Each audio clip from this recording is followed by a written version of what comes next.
We are providing online coaching and provide PTE latest material. For more information, visit our website WPTE Center. We are also available on other social media apps like Telegram. If you want more updates related to PTE, then join our Telegram channel, and also follow on Instagram so that you can get more and more PTE updates.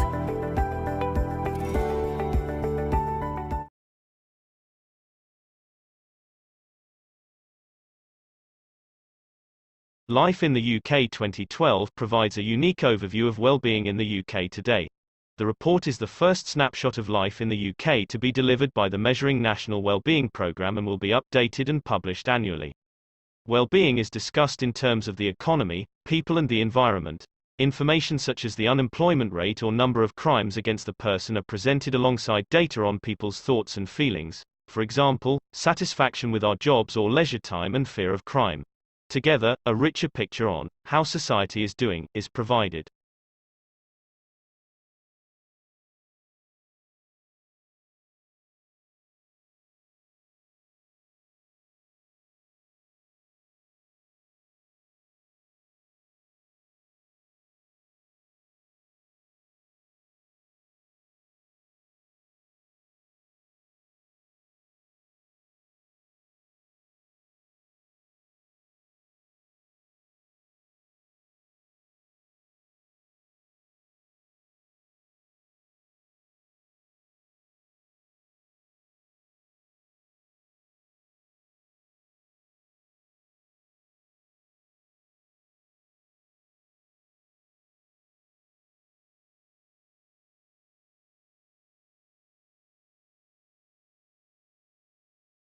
President Trump has warned Turkey's President Erdogan that foreign interference is complicating the situation in Libya.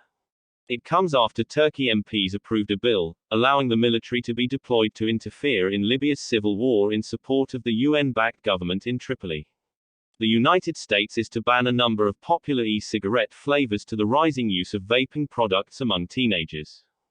However, menthol and tobacco flavors will be allowed to remain on the market and large refillable vaping devices are completely exempt from the ban.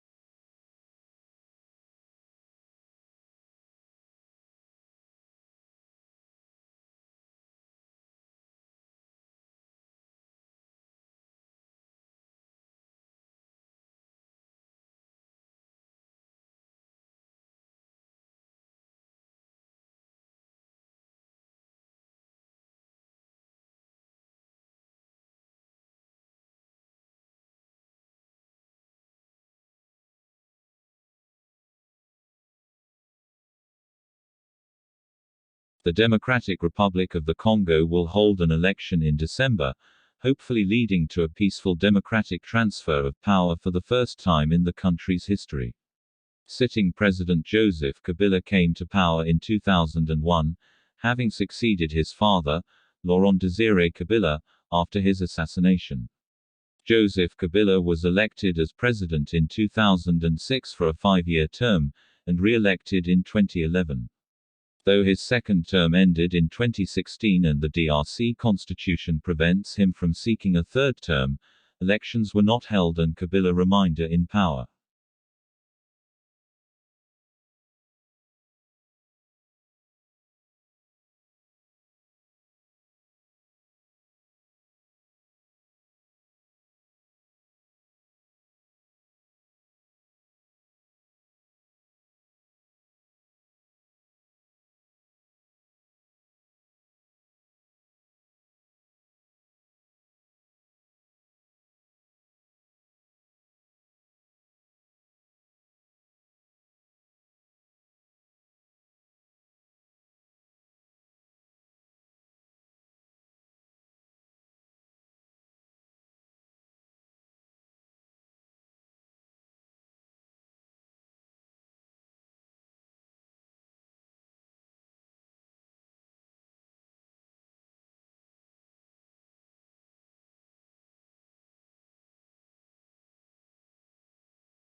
might sound obvious that if you want to improve a robot's software, you should improve its software. Agram Gupta of Stanford University, however, begs to differ. He thinks you can also improve a robot's software by improving its hardware. That is, by letting the hardware adapt itself to the software's capabilities. As they describe in Nature Communications, he and his colleagues have devised a way of testing this idea. In doing so, they have brought to robotics the principles of evolution by natural selection. They also cast the spotlight on an evolutionary idea that dates from the 1890s, but which has hitherto proved hard to demonstrate.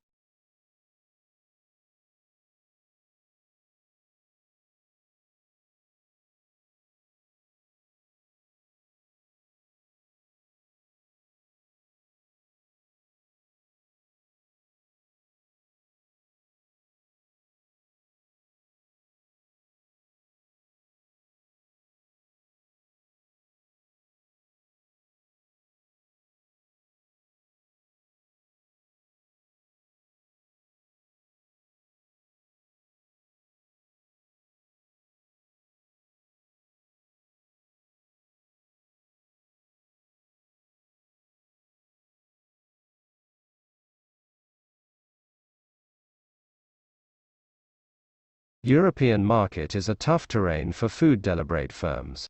Delivery Hero has had a good traditional in the past couple of years. In August 2020 it ascended to the DAX, the stock market index of Germany's most unvaluable listed firms. It is present in 50 countries on 4 continents. Revenue for the third quarter was €1.8 billion, $2 billion, a jump of 89% compared with the same period in 2020. We grew 100% before Corona, 100% during Corona, and we will grow 100% after Corona, says Niklas Ostberg, the Berlin-based firm's Swedish chief executive. By number of orders, Delivery Hero is more than twice as big as DoorDash, its large American rival.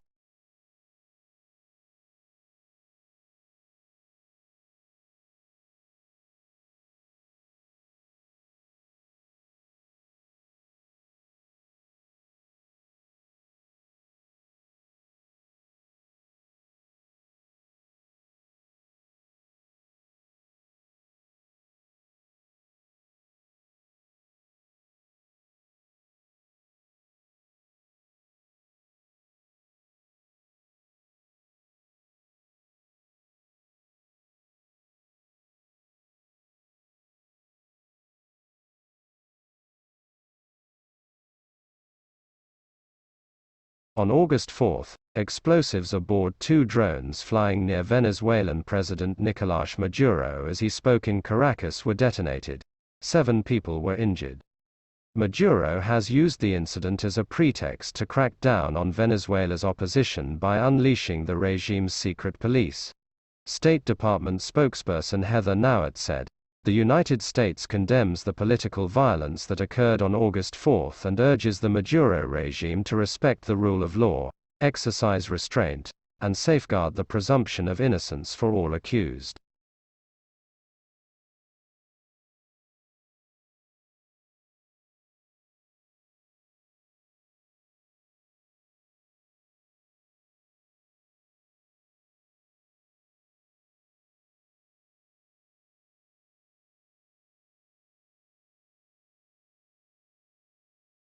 High staff churn is here to stay. Retention strategies require a rethink. In the not-so-distant past, bosses did not have to worry as much about their workforces. Newcomers could absorb the corporate culture osmotically. Workers' families were invisible, not constantly interrupting Zoom calls. Employees had a job, not a voice. Now firms have to be intentional. Management speak for thinking. About everything from the point of the office to how staff communicate with each other. Retention is the latest area to require attention. The spike in staff departures known as the Great Resignation is centered on America. A record 3% of the workforce there quit their jobs in September.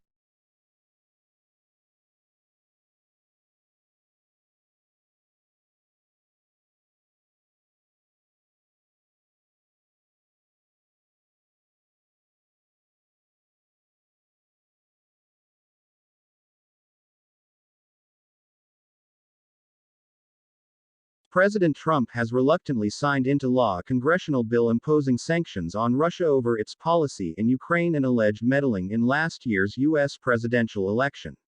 Afterwards, he called the legislation seriously flawed, saying it encroached in his powers to negotiate foreign policy and hurt the interests of European allies. The company that provided the Venezuelan voting system for the controversial Constituent Assembly elections says the turnout figure was inflated by at least 1 million. The Speaker of the opposition-controlled National Assembly called on prosecutors to open a criminal investigation immediately.